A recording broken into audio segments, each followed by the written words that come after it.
وداعيا إلى الله بإذنه وسراجا منيرا সম্মানিত প্রিয় দেশবাসী মুসলমান ভাই ও বোনেরা, আপনারা কিছু কিছু মিডিয়ার অনেক কিছু শুনতেছেন, জানতেছেন, বুঝতেছেন।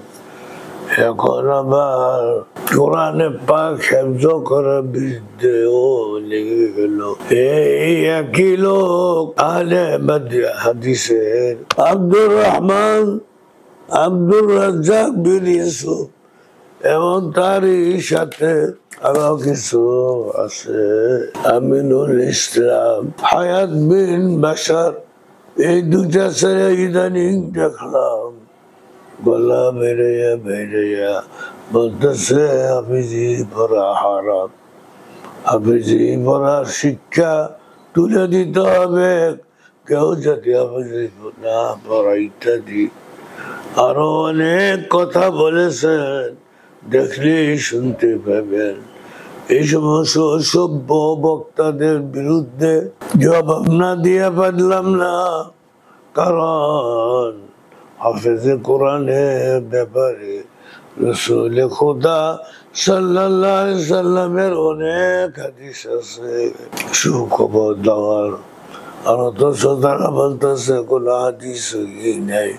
এই কারণে দুইটি কারণই, একটি হলো কোন হাদিস বলে নাই হাফেজদের পক্ষে, এবং আরেকটি কারণ হলো নতুন কতগুলি ইসলামপন্থী নাম দিয়া ইসলামের বিরুদ্ধে কথা বলতেছেন।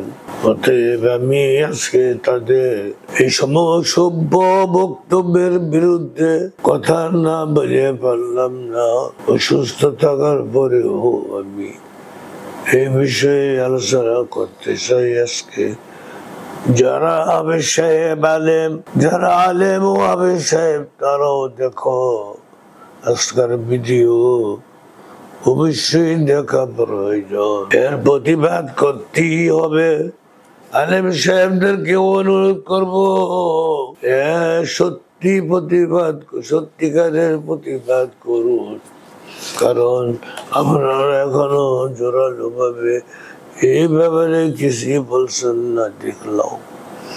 আসুন এখন আমি এই ব্যাপারে আব্দুর রাজ্জাক বিন ইউসুফ এবং তার সঙ্গভঙ্গ আরো কিছু আছে তাদের বিরুদ্ধে, তাদের বক্তব্যের বিরুদ্ধে আজকে আমি অবশ্যই আলোচনা করার নিয়ত করেছি। সিরাজুল মুনিরা ইউটিউব চ্যানেলে, সিরাজুল মুনিরার ফেসবুক পেজে আমি আলোচনায় বসেছি।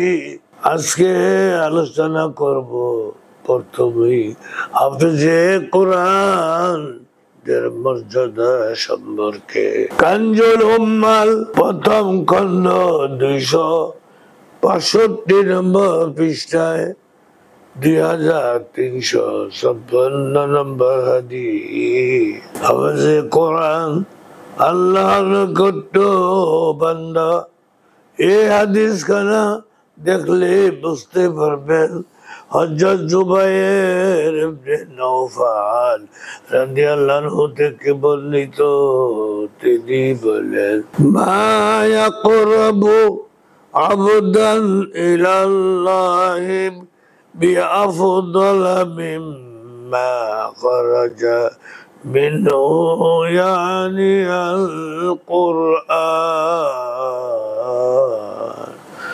রাসূল খোদা সাল্লাল্লাহু আলাইহি সাল্লাম ইরশাদ করেছেন, বান্দার জন্য আল্লাহর নিকট অর্জনের সবচেয়ে বড় মাধ্যম হচ্ছে কোরআনুল কারীম। কানজুল উম্মাল প্রথম খণ্ড 257 নম্বর পৃষ্ঠায় 2254 নম্বর হাদিস।